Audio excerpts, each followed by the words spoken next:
Hey, Megan. Hello, Matt. How are you doing? I'm good. It's a little late. Yeah, just a tad. It's 12:47 here at the stately McArdle Man's. Yes. We're coming to you. I guess not quite live from right after the primary results have been coming in from California.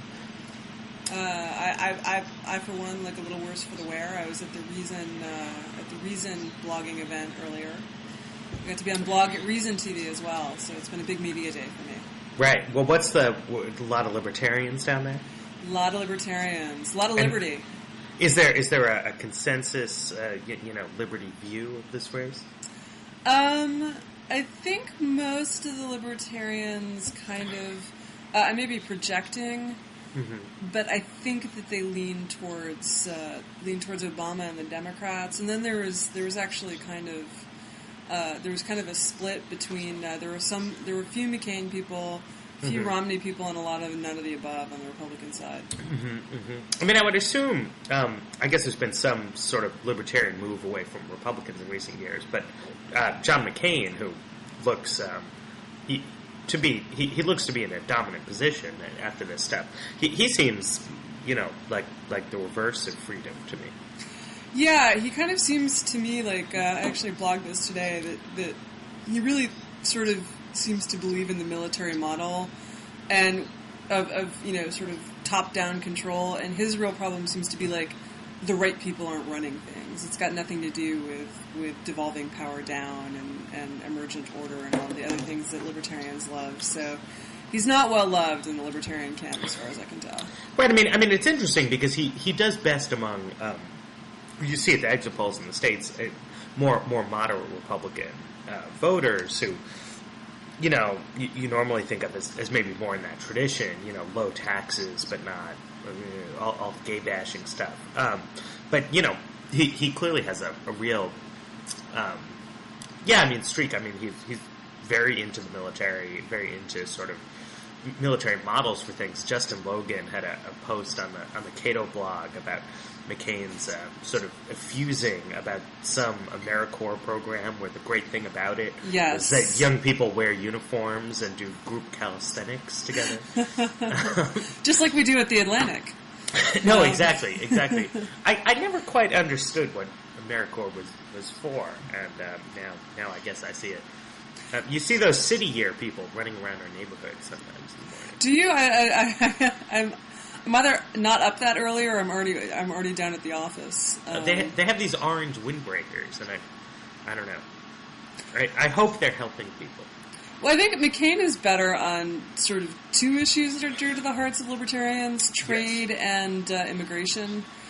But the general fear of his instincts on sort of everything else, from foreign policy to things like McCain-Feingold, have pretty much crushed any NASA defection that I can detect anyway. Certainly, right. I can't really claim to be the voice of libertarianism, given that I seem to be getting read out of the movement every sort of other day, as I say. Well, I just thought as long as you were at their party, that you could share a broader insight.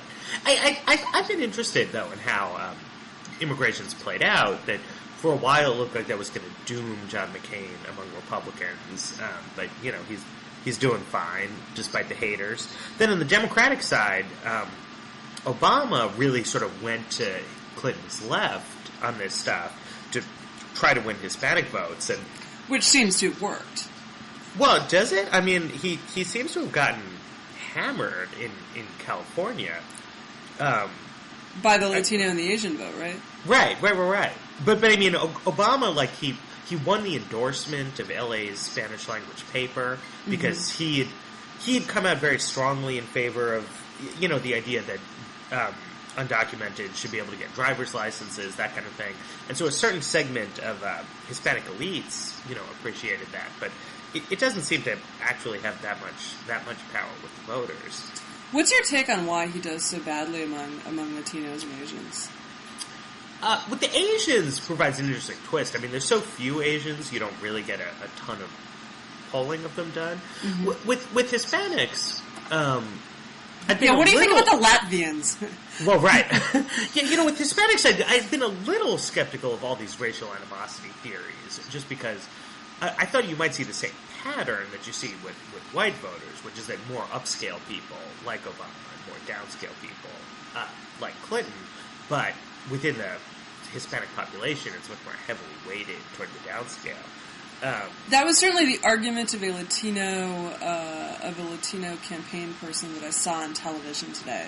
Because he said that among Latinos, you see the college-educated going more heavily for Obama, just like you do among white voters. It's just that because there's so many immigrants and first-generation people, they tend to be weighted towards lower-skilled workers. Yes, my two Mexican-American young college-educated friends are both Obama supporters, just as young male college-educated Democrats all across the board tend to be.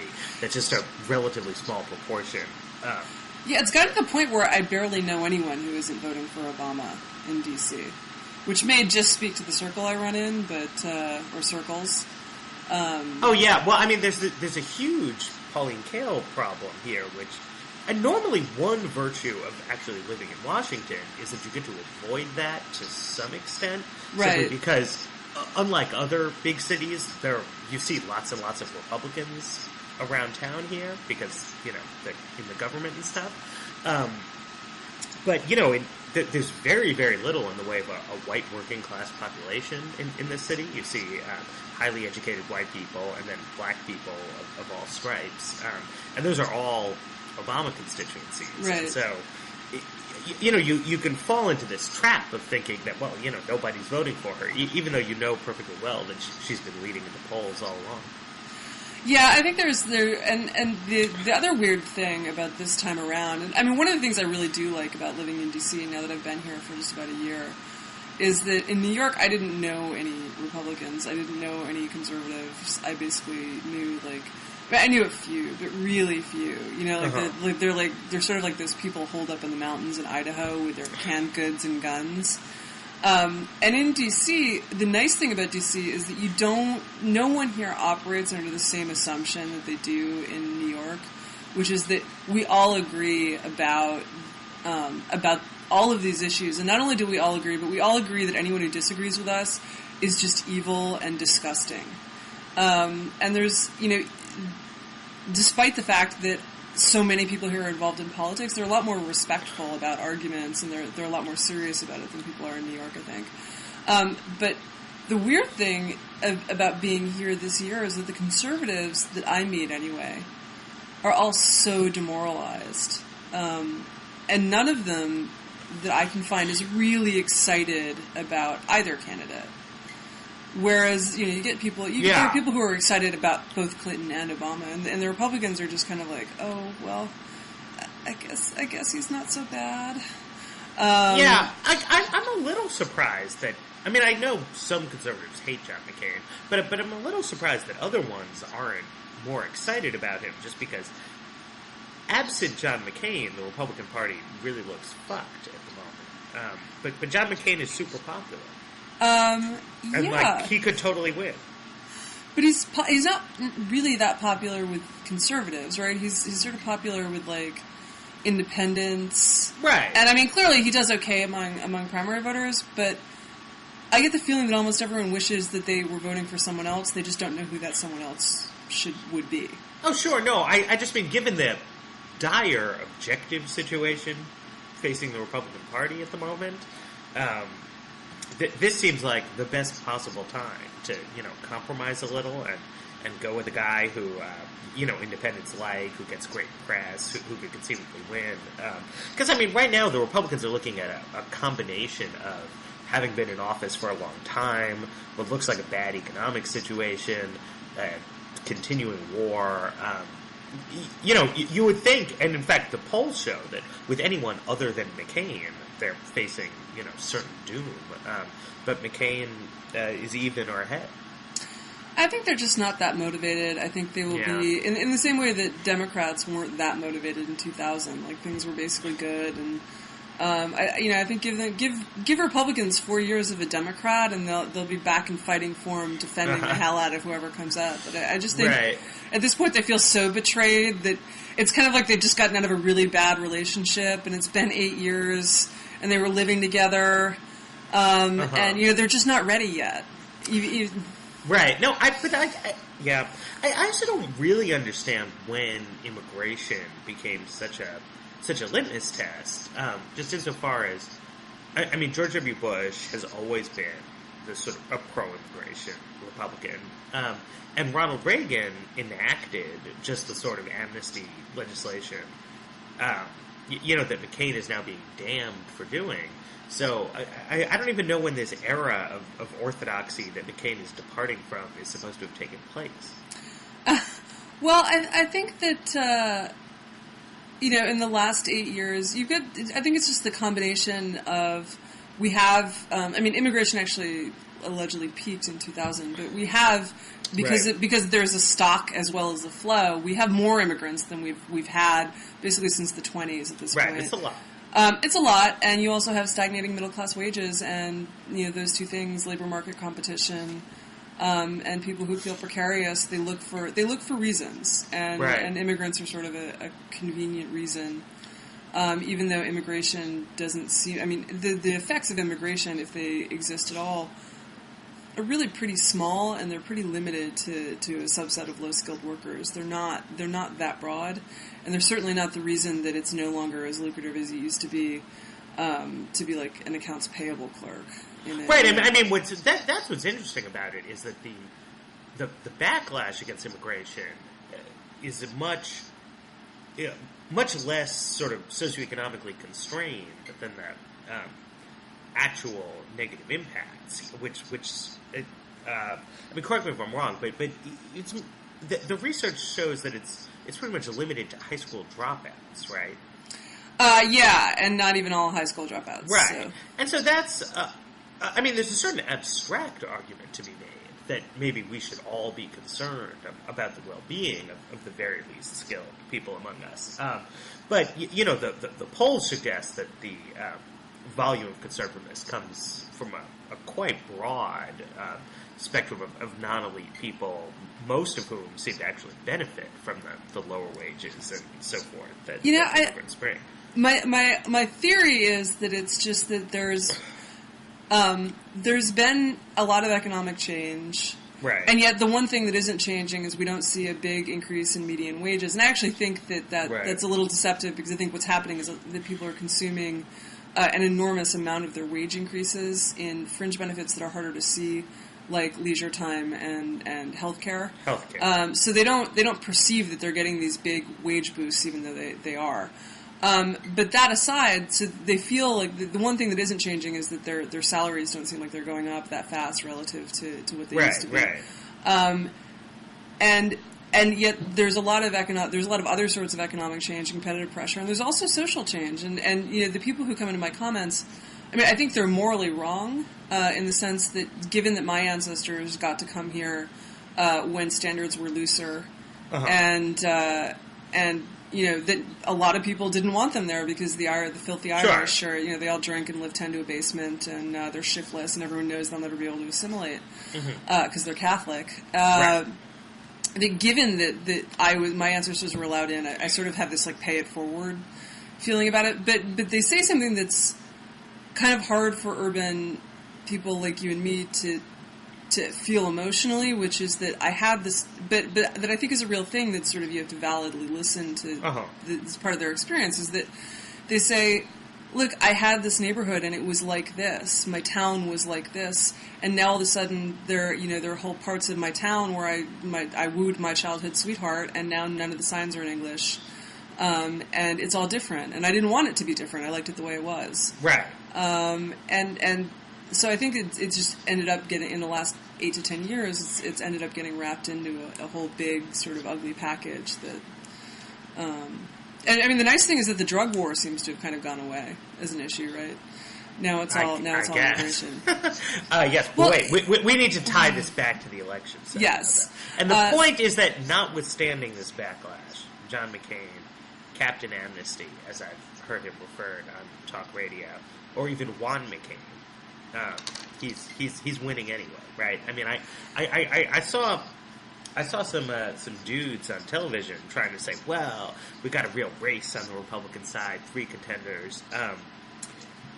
But it just doesn't seem conceivable that either of them could catch him. I mean, Huckabee can't win outside the South, but Romney can't win in the South. And so how are you going to stop McCain? Right?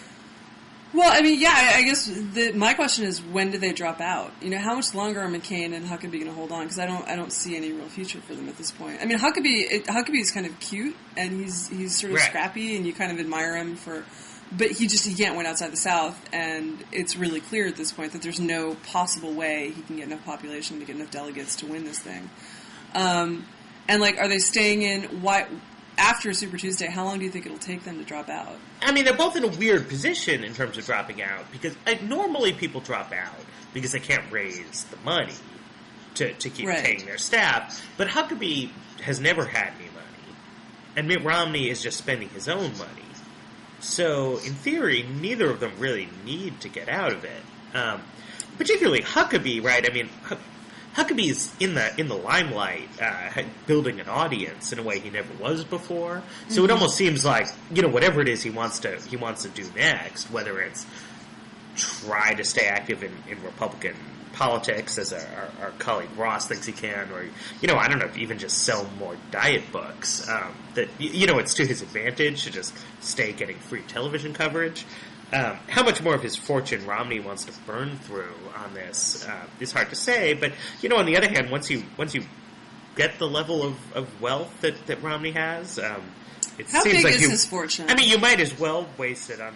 I'm not sure exactly how big it is. It's several hundred million. Yeah, at that point, the marginal utility of $1 is so little that you might as well use it, change it into singles and use it to replace the Kleenex. Well, because I mean, obviously, this is something he's wanted to do. I mean, he had a good life as a rich guy before he became governor of Massachusetts, and that's what he wanted to do. And then he wanted to reverse himself on a whole bunch of positions to try to become president. It seems to be more important to him than just hoarding more cash, especially because if he loses, I imagine he can always just go make some more money. Whatever. I mean, the skills he had, I'm not totally clear what the skills were, but whatever they were, he still has them. Well, if you had listened to my podcast with our colleague Josh Green, you would know a little bit more about this. I did, but it's still actually a little unclear to me. I don't know. Business, it seems murky. Well, my question, I guess, is the part of the problem for Huckabee and McCain, right? Huckabee and Romney, rather, is that if they stay in, if the first one to drop out ends up helping the other one, right? Because they're both competing for these socially conservative votes, or that's my sense, is that Huckabee hurts Romney more than he hurts McCain. So it seems. Although someone was. I mean, the data on that is a little bit unclear, because, I mean, in a sense, right, I mean, what's preventing Romney from getting traction is that he can't unite, all the conservatives around his banner, so instead they're going to Huckabee. Right. But what's not clear is Huckabee causing that, or is Huckabee staying viable because there's a segment of evangelical Protestants who just find Romney unacceptable? Right. Because after all, I mean, it was obvious going into today that if you really want to be serious about stopping John McCain, you have to vote for Mitt Romney. So it seems to me that, people voting for Huckabee at this point probably don't have any illusions, and that they're trying to, express the fact that they don't like either of those other guys. Possibly in Romney's case because of the Mormon thing. Yeah, it was amazing. I saw some women on television. I think I already talked about this in Blogging Heads, but I'll bring it up again because it was fascinating to me. There was this woman on television in South Carolina a couple weeks ago who was just saying, "Well, I can't vote for Romney because I worship one Lord Jesus Christ, unlike Romney, and I just don't want a president like that in office." It was like, where did you learn about Mormonism? Well, they have a lot of unorthodox views. They certainly do, but one of their more orthodox views is Jesus Christ, pretty nifty. Right. No, I mean, but this not being a Christian myself, I'm always a little surprised by these things. I was over the weekend. I was at the Dallas-Fort Worth airport. plane got delayed. And I was sort of grousing about this, and a woman next to me said, well, this is life. You just got to roll with the punches. Jesus has a plan, and you need to trust in him. And to me, the idea that Jesus' plan extended to... Well, the idea that Jesus had specifically intervened to delay my airplane didn't seem like something that was going to get me on board for the Jesus bandwagon. It seemed mean of him. But that's not the perspective that exists down there. So, maybe Jesus will somehow deliver it to Mike Huckabee. Well, I used to enjoy the Lubavitchers who would stop me, and I don't know why me, because I think if there's anyone who looks less Jewish in the city of New York, they would have to have much, much, much darker skin than I do, and even then it could be Sammy Davis Jr., you never know. Right. Nonetheless, the Lubavitchers would stop me in the subway and ask me to reclaim my Jewish heritage, right. In order to, because they believe that this will help bring the Messiah. Right. You need to reclaim as many as possible. Yes. And I wondered, actually, and I think I once asked one, I didn't get a very clear answer, what would happen if I reclaimed my non-existent Jewish heritage? Would that help bring the Messiah, or would it actually delay his coming? I think it hurts. Lubavitchers picked me out of a crowd in Prague and correctly identified me as Jewish, so I was very impressed by that. And well, I actually shocked all of my Jewish friends by, there was a quiz on Facebook a little while back, and I scored, is this actor Jewish or not? And I got sent this by one of my friends who is Jewish, and I scored 10 out of 11 on this, and then all of a sudden all my other Facebook friends... Who did you miss? Oh God, who did I miss? I don't remember now. But all of my Jewish Facebook friends got really upset because they didn't score as well as me. And they were like, we're supposed to have, one of my friends called it Judar. Right, yes. I'm not sure about that, but in theory, wait, okay, stay on track. See, we're late. I apologize to the viewers. My mind is a little addled at this point. Not least because of Barack's stunning loss in California. Right, although that wasn't really surprising. It felt like a bummer to stay up late for the late results and then just get... the results expected, yeah. Right, the widely anticipated results. It's just a scheduling problem for Obama, because looked at objectively, tonight's results are kind of ambiguous. So it's all about sort of spin and narrative, and California is so big and it goes last that we were all kind of there, up, waiting for California, and then he loses. So, that's the first thing on your mind. But I do have Obama campaign spin at my disposal. Oh, please share it with us. So they note that they won more states than Clinton did. They also note that, the general landscape of this race was tilted very much in Clinton's favor, and that in Connecticut they managed to sort of steal one from Clinton's base while holding the key Obama states. And also that the delegate match, which we won't know yet, but it looks like it'll be quite close after today. And we're about to move into a series of contests that's much more favorable to Obama. Like February 12th, there's Maryland, D.C., and Virginia. Before that, there's some small states that don't matter. Except that Obama showed a real dominance in these sort of states where nobody lives for some reason. Yeah, that was actually one of the surprising things. I was surprised to see that he did so well in places like South Dakota. Right. North Dakota. It was North Dakota. Right. So, okay, my inquiries into this, we sort of pushed the mystery up to a higher order level. And the thing about these states, North Dakota, Minnesota, Kansas, they were holding caucuses. And you can see in those states and in Iowa from before that Obama's people seem to have just completely cracked the caucus code. And what is the caucus code? Well, I don't know, and see, they're not sharing at the moment. But Obama's background is as a community organizer. He knows a lot of people who were doing that. He has an enormous amount of intensity of support that you can see in his fundraising, and it's evidently a real advantage to him. The other thing is that Obama has made up a ton of ground in the past week and a half. So in any caucus state, by definition, you don't have mail-in votes and, that kind of thing, which plays much more in his favor. Especially in California, where the absentee rate was really high, right?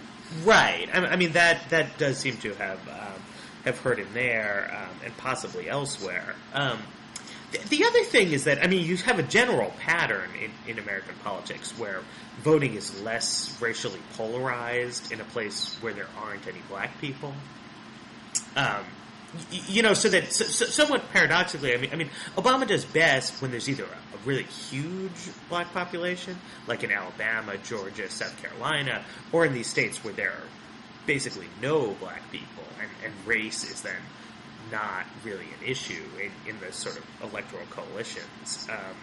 Whereas in a place like California, you see much more splits. Although there he did okay with white people. The question of why Asians hate Barack Obama, I think, needs to be explored. Well, I don't have any answer to that, so I'm going to actually move on to a different question. All right. Although I do like the notion of the cracking the Asian code. It sounds sort of like a really bad thriller. I don't know. Maybe it's an excuse to make a trip, find some banh mi in Fairfax or something. But I think this thing about momentum actually really matters. And one of the things that I think I've heard you say is that how this race gets covered in the media is actually going to make a lot of difference. So in California, does this get covered as, well, Obama made up a lot of ground? Do they cover it the way that the Obama campaign is spinning it, or do they cover this as like a blowout for Clinton? Right. And that itself is going to drive a lot of the momentum of the race in the next few weeks. How do you think this is going to go? Just given the coverage you saw tonight, do you have any sense? It'll be a real kind of tussle. The television networks seem to be giving a relatively Clintonish interpretation. Yes, I would say that as well. Now, Noam Scheiber pointed out on the New Republic blog that one factor there is probably that they were sitting looking at these late afternoon exit polls, which appeared to show Obama drastically exceeding expectations. Mm-hmm. And then what wound up happening was much more sort of what had been expected, 2 or 3 days ago. And what changed after the afternoon exit polls? Well, see, this is the thing. Nothing changed after the exit polls. They should have known that exit polls always undersample old voters and oversample young voters, because the people they hire to conduct the exit polls like to talk to other people like that. Yeah, exactly. And so this is a well-known problem with the exit polls, and it's why the television networks don't report the exit poll data directly. Mm-hmm. They need to wait and renormalize and so on and so forth. But it still impacts what they're thinking in their head, and so it created something of an illusion of an early evening Clinton comeback. But that may not affect the coverage over the longer haul so much, because, starting tomorrow, I think everyone is going to be, looking for more stories to write, and you're going to be looking for the delegate counts, which, it looks like they'll be pretty even. Clinton's going to come away with an advantage, but the sort of back-of-the-envelope calculations, I've seen, and also the basic logic of the situation. It's unlikely she's going to open up a huge lead. Plus, it's sort of in everyone's interest to have the fight play on. So everyone's but Hillary Clinton's. We're both fairly self-interested here because we both sort of endorsed Obama, at least in my case, somewhat tentatively. But what do you think? Is he still alive? Can he still go and take it? Yeah, he definitely can. Is he likely to? No, he's never been likely to. One problem with the demographics of this campaign is that I think Obama's odds just keep getting overestimated by people.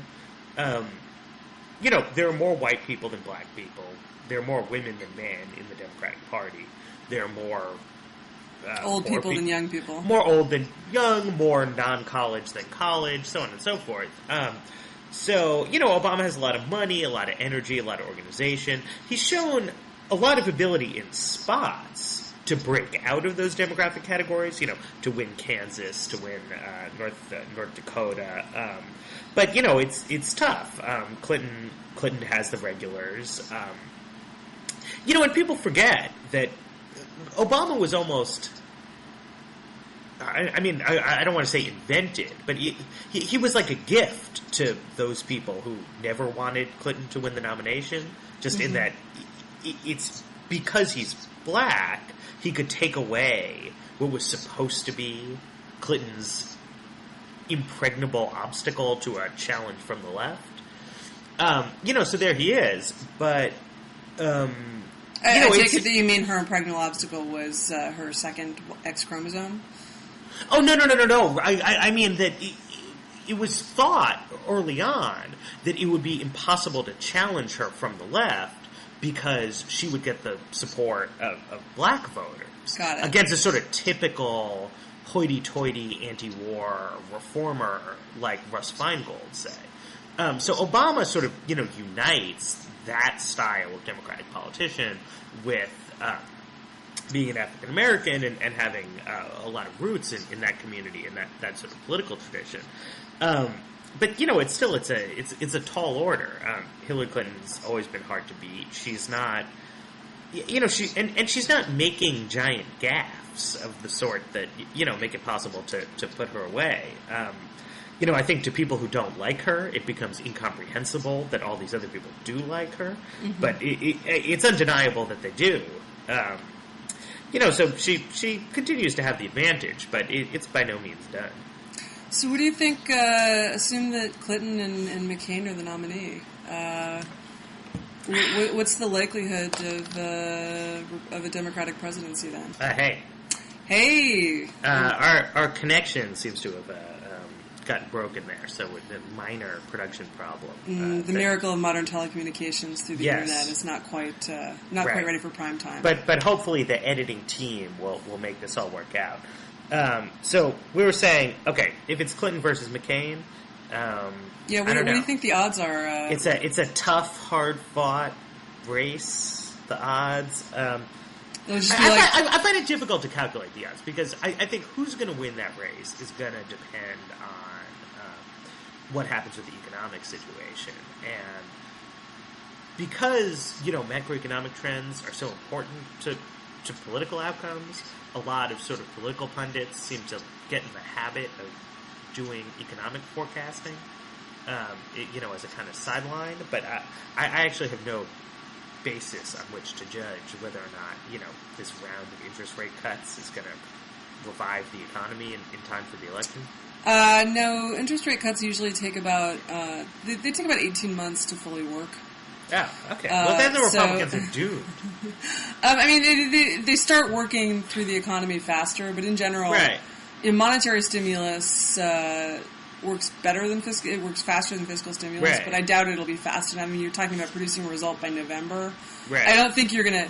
You might mitigate the downward fall, but you're definitely not. I think going to produce a turnaround by November. Right. Well. So okay, I think that's feeling people's pain is not John McCain's forte, and it's not good for the incumbent party to be in a recession. Although it's a little different, right? This is such a weird race.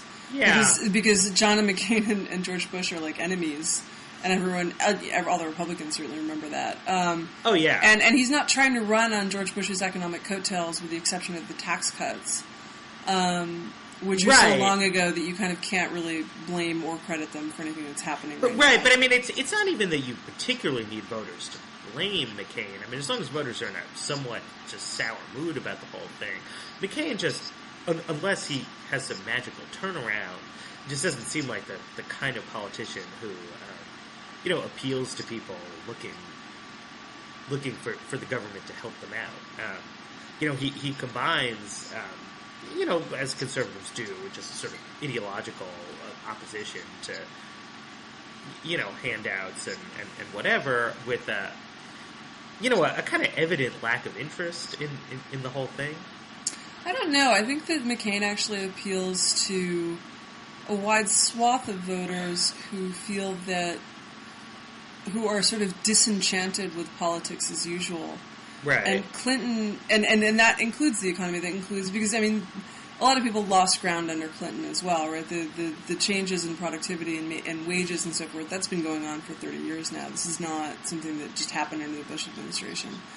And to that extent... Right, but there was this, I mean, this is not like something Bill Clinton did, but there was a big productivity boom. Right, during... but the thing about the middle class not feeling like they were getting ahead terribly fast was also sort of a thing, like, or at least you can look at the statistics and say the same thing that's happened under Bush was basically happening at the same rate under Clinton, which is that the wages were stagnating.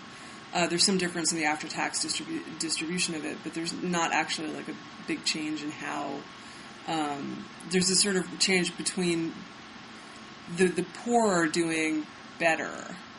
Poor are doing the very low skilled workers doing a little better, but the rest of the workers are doing continuing to do badly under Bush. But they were doing badly under Clinton too. Their median wages weren't growing then either. They've basically been stagnant since 1970, depending on how you count. But and so McCain just comes along and says, like, well, the real problem is you just have the wrong, you've got these establishment politicians, the wrong people are running things. Let me fix it. And I think that may be, I don't know. But see, I mean, this is the thing. I that would be more plausible if I'd ever heard John McCain say anything about 35 years of stagnating wages or whatever else. It just doesn't seem to be something as I say, it's something he's interested in. I mean, right. He gets really, really, really upset about the idea that some congressman somewhere has stuck some project into the bill because he thinks his constituents want to see him sticking projects into bills, and he'll rant and rave about this and blah blah blah blah blah blah blah, and a certain kind of person, sort of thrills to that. And of course he's correct on the merits that, like, we shouldn't have stupid projects. But at the same time, the reason we have all those stupid projects is that, basically the way you win elections is by, promising to help people out in some kind of concrete ways, not by this sort of McCain-esque, I don't know what, appeal to a military ethos of shared sacrifice. On the other hand, I think if we're just talking about the war in Iraq, I think McCain matches up very well against Hillary Clinton. I think this idea that Hillary Clinton has the experience and toughness you need to stand up to the tough and experienced John McCain is silly. A national security election against John McCain for the Democrats has to be about something other than toughness and experience if they want to have any hope of winning. There was a very funny comment on my blog today on the subject of John McCain and the way he runs on his military experience. It said, tough, sure, brave, sure, smart. Well, he must have good eyesight. Right. No, I mean that's what you would want to say. Obviously, in the rational world, experience as a pilot does not actually equal experience with the sort of policy judgments that a president makes. But that's not the world we live in. On the other hand, I mean, experience as a politician's wife might also not be the best training for that. No, but I just mean for anyone. It's just that it's right. But I think the main problem with politicians, they all have sort of resumes. Almost all of the people who are electable have resumes you kind of look at and say, well, so what your main skill is just sucking up to us. Yeah. So few of them have held real jobs, doing anything that required any sort of real deep expertise on anything that. Right. I mean, I think there's a reason why. I mean, you normally go to these governors who, they're kind of like mini presidents. You ran a state and then you get to point to, well, I had, signature initiatives X, Y, and Z, and then people listen to whether they sound like those are good things or not. And that's not great, and it neglects a lot of what a president actually does, but it's sort of rough and ready. this business of having two senators run against each other is going to be slightly weird. So, although, I think this is an interesting race where it's exploded a lot of sort of the received wisdom I had. I mean, one of the pieces of received wisdom I had was that being the vice president is really a great slot to get into the presidency. Right. And then some people pointed out that in fact there aren't that many vice presidents who've ever made it to the presidency.